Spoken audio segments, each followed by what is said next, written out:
What's next for food service?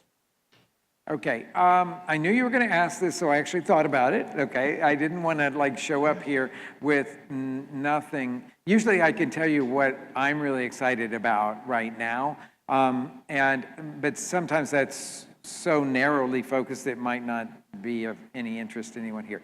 Okay, I think that the population of the United States has really changed in what we are looking for from food, okay?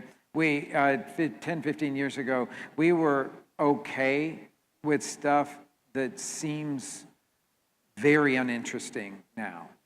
So what I think we are looking at for the future here is ways to get utter freshness in everything and a notion of transparency. Like my daughter's generation, I will say, they want to know. They want to know about stuff. They're not happy to be told, eat this, and they will eat it. They want to know, well, why should I eat it? Where does it come from? You know, what's in it?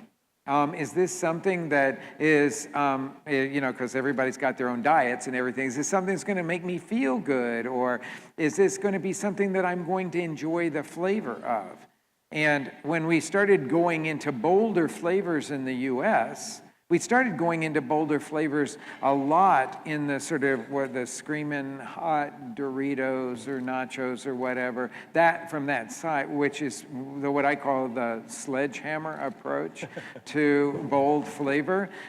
It may be fun if you're 13 or 14 years old, but it's not necessarily fun if you're 30 years old. It might just seem like, oh, I remember eating these when I was a kid, but I don't want more than 2 of them right now.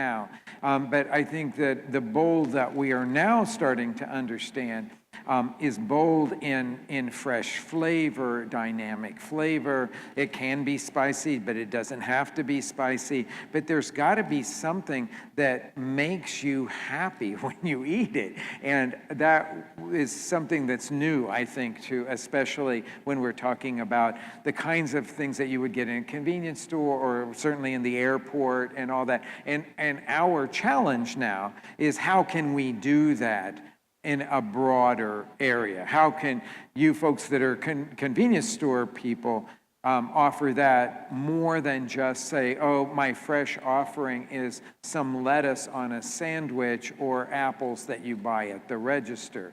There's other ways to think about that.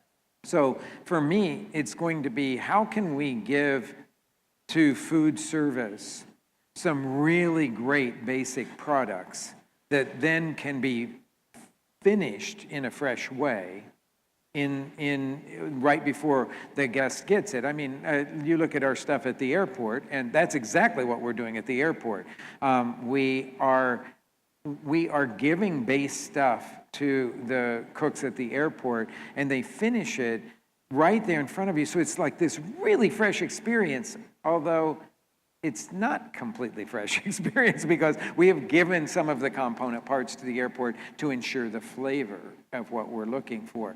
So I think that in my way of thinking, and I know a lot of chefs that, they ask me constantly, they say, oh, you're so successful at the airport. I want to go into an airport. How am I going to do it? And I always say, well, if you don't have something behind you that can create some of your base flavors, if you're trying to create everything from scratch, it would just be like me telling all of you, no, you got to start making everything from scratch in your convenience stores, and that's not going to happen because the skill level to do that would just be way beyond what you would have or what you would even want to think about. So I think there's going to be, it's this sort of speed scratch cooking that people do at home. I think there's going to be speed scratch food service, a lot of speed scratch food service. But you know what? It's going to give a finished product that is going to read and taste fresh. That's my number one thing, I think.